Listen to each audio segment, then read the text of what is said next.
pipe, Jim, pipe.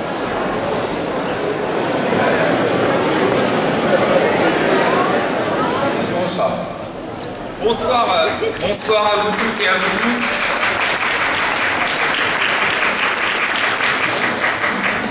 Vous noterez d'abord que le salon dans lequel nous sommes cette année est plus grand que celui de l'an dernier, ce qui montre que nous sommes de plus en plus nombreux à partager ce plaisir d'avoir chaque année cette réception du groupe communiste et des élus du parti de gauche. Cette année, cette réception, elle est placée sous un signe un peu particulier, qui est lié au fait que nous allons en 2011 fêter 2 anniversaires. Le premier anniversaire, c'est l'anniversaire des 10 ans de la gauche à Paris. 10 ans que les Parisiennes et les Parisiens ont choisi de chasser la droite de la mairie de Paris. 10 ans qu'ils ont choisi de faire le choix de la gauche, de faire que la gauche gère une ville aussi grande que Paris. 10 ans qu'ils ont fait le choix aussi d'avoir au sein de la majorité qui gère Paris des communistes, des élus du parti de gauche, des anticapitalistes, des antilibéraux, bref, des hommes et des femmes qui se donnent l'ambition de faire reculer le pouvoir de l'argent. Et ce n'est pas rien que d'avoir au gouvernement d'une ville comme Paris, de la capitale de la France, des hommes et des femmes qui se battent pour faire reculer la dictature de la finance. Ce n'est pas rien, et ce n'est tellement pas rien d'ailleurs, que cela n'a pas échappé à la droite. Cette droite qui a été battue en 2001 et qui n'a toujours pas digéré sa défaite. Ce n'est tellement pas banal d'ailleurs qu'au cours de l'année 2010, l'année qui s'est écoulée, la droite a multiplié les pots de banane, les coups de poignard contre cette municipalité, contre d'ailleurs l'ensemble des collectivités territoriales de notre pays qui sont majoritairement à gauche. On l'a vu avec la scandaleuse réforme des collectivités territoriales, on l'a vu avec ce projet du Grand Paris qui balaie les prérogatives des élus locaux, les prérogatives des élus choisis par le peuple. On le voit, au fond, la droite ne digère toujours pas cette défaite que le peuple de Paris lui a infligée en 2001. Et puis, et je sais que ce soir vous y êtes particulièrement sensible, il y aura en 2011 un autre anniversaire. Ce sera les 140 ans de la Commune de Paris. Et lorsqu'on se replonge dans l'histoire de la Commune de Paris, on voit à quel point l'histoire de la Commune porte des idées extrêmement actuelles. Parce que la Commune de Paris, c'est aussi ce moment où des hommes et des femmes qui avaient été chassés de Paris par la spéculation immobilière, chassés de Paris par les travaux du baron Haussmann, se sont soulevés et ont imposé des mesures d'urgence telles que l'effacement des dettes de loyer. L'effacement des dettes de loyer.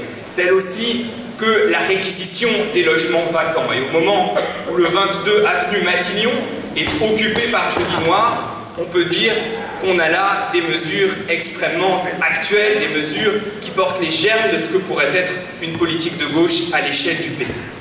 Et précisément, dans l'histoire de la commune, dans ce qu'ont fait les communards, il y a sans doute bien des choses qui pourraient nous inspirer. Il y a une capacité de révolte, une capacité de résistance dont nous aurions besoin aujourd'hui pour faire face au gouvernement qui dirige aujourd'hui notre pays. Ce gouvernement qui foule aux pieds tous les principes républicains. Ce gouvernement qui massacre tous les acquis du Conseil national de la résistance. Et je sais que lorsqu'on parle du Conseil national de la résistance, que lorsqu'on parle de la résistance, ça parle à des hommes et des femmes qui sont ici dans cette salle. Je parlais tout à l'heure d'un certain nombre de choses du logement, mais on pourrait parler de la sécurité sociale, du statut des fonctionnaires, de toutes ces mesures qui ont été prises à l'occasion du Conseil national de la résistance et qui aujourd'hui sont détruites.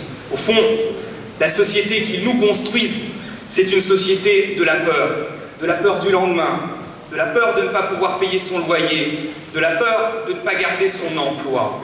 Une société de la peur, et face à cela, l'objectif des élus du groupe communiste, des élus du parti de gauche, c'est de construire à Paris une société fondée sur le respect des droits, sur l'égal accès aux droits. Vous l'avez vu dans l'activité des élus du groupe communiste, des élus du parti de gauche, nous avons fait de la question de l'accès au logement, du respect du droit au logement, l'un de nos axes d'intervention majeurs. Notre combat, au fond, dans cette bataille du logement, il est double. C'est d'abord de faire en sorte qu'on ait plus de logements sociaux à Paris.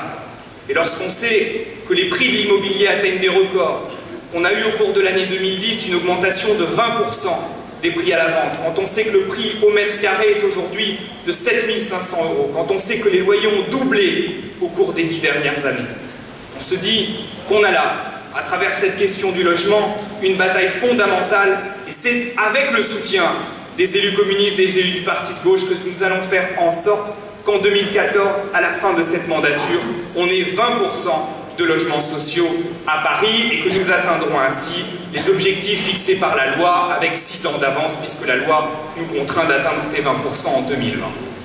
Mais dans cette bataille du logement, il y a aussi un autre enjeu. C'est de faire en sorte que le logement social soit rééquilibré à l'échelle de la capitale. Parce que nous considérons qu'il est insupportable qu'on ait encore à Paris des citadelles de privilégiés, des espaces où on n'a pas un seul logement social, dans le 16e arrondissement où on culmine à 2,5% de logements sociaux. Et lorsqu'on engage cette bataille, une bataille aussi forte, le moins qu'on puisse dire, c'est qu'on soulève des résistances incroyables. Je ne sais pas si vous avez entendu les propos de Claude Goasguen, le maire du 16e arrondissement, qui vous explique, lorsqu'on a l'intention de construire, et nous y étions la semaine dernière avec plusieurs des élus qui sont derrière moi, lorsqu'on a l'intention de construire 177 logements sociaux dans un arrondissement qui en compte 2,5%, sur un espace de 1500 mètres carrés, vide depuis un quart de siècle, que nous disent-ils, les élus de droite? Ils nous expliquent que cela va poser des problèmes esthétiques. Ils nous expliquent que cela va poser des problèmes environnementaux. Et puis, lorsqu'ils sont à court d'arguments, ils y vont plus franchement. Et ils vous expliquent que nous allons encourager le terrorisme urbain. C'est une citation. Le terrorisme urbain. Voilà comment ils parlent quand on a l'intention de faire du logement social dans leur territoire.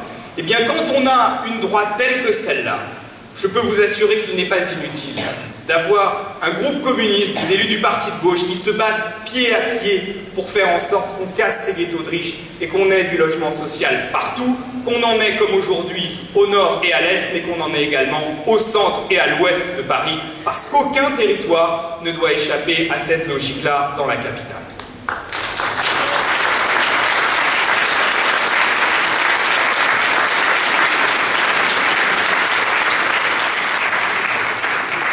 Je parlais donc du droit au logement, mais il y a bien d'autres fronts sur lesquels nous nous battons.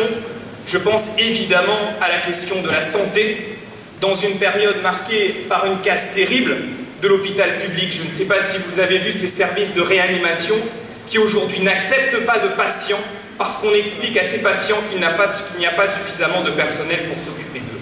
Voilà à quoi conduit la politique criminelle du ministère de la Santé et de la Direction Générale de la PHP. Là aussi, vous pouvez compter sur la combativité du groupe communiste et des élus du parti de gauche, sur la question des centres de santé également, lorsqu'il a été question de fermer 2 centres de santé, l'un dans le 11e et l'autre dans le 17e. Les élus communistes se sont mobilisés, à n'en pas douter, l'année 2011 sera l'occasion de mobilisation sur ce sujet. Je ne serai pas beaucoup plus long, mais on pourrait également parler du droit à l'emploi. On pourrait parler des personnels de l'hôtel de ville, parce que nous considérons qu'une ville comme Paris, gérée par une majorité de gauche, a vocation à être exemplaire en matière de lutte contre la précarité. Et nous l'avons dit à de très nombreuses reprises. Il n'est pas supportable qu'on ait des salariés de la ville de Paris qui souffrent parce qu'ils ont de bas salaires, parce qu'ils ont du travail à horaire contraint. Ça n'est pas supportable et nous avons dit à plusieurs reprises que nous voulions qu'un plan de déprécarisation des personnels de la ville de Paris soit mis en œuvre. Je sais que ce sera le cas en 2011 et nous serons particulièrement vigilants à ce qu'il soit convenablement mis en œuvre. Bref, vous le voyez, les élus du groupe communiste et du parti de gauche ne manquent pas de combat, ils ne manquent pas de bataille. Ils mènent d'ailleurs ces batailles avec vous, qui êtes militants politiques, militants syndicaux, militants associatifs. Ce que je voudrais dire, pour finir, c'est qu'au fond, notre bataille, c'est aussi une bataille pour une certaine conception de la politique. Au moment où la politique est si souvent salie par les affaires, par les scandales, par la corruption, par la collusion au plus haut niveau de l'État entre le monde financier et la politique, au moment aussi où la politique est parfois affaiblie par une certaine pédagogie du renoncement qui consiste à faire croire que la politique ne peut pas grand-chose, qu'elle ne peut pas tout, alors que la politique peut tout, à condition d'en avoir la volonté. Nous nous battons pour réhabiliter la politique. Et lorsque la politique c'est cela, Lorsque la politique, c'est l'énergie qu'on met à défendre des idées dans lesquelles on croit, alors il n'y a sans doute rien de plus digne et rien de plus grand que le combat politique. Et c'est précisément aussi pour cela, dans nos interventions, que nous nous battons.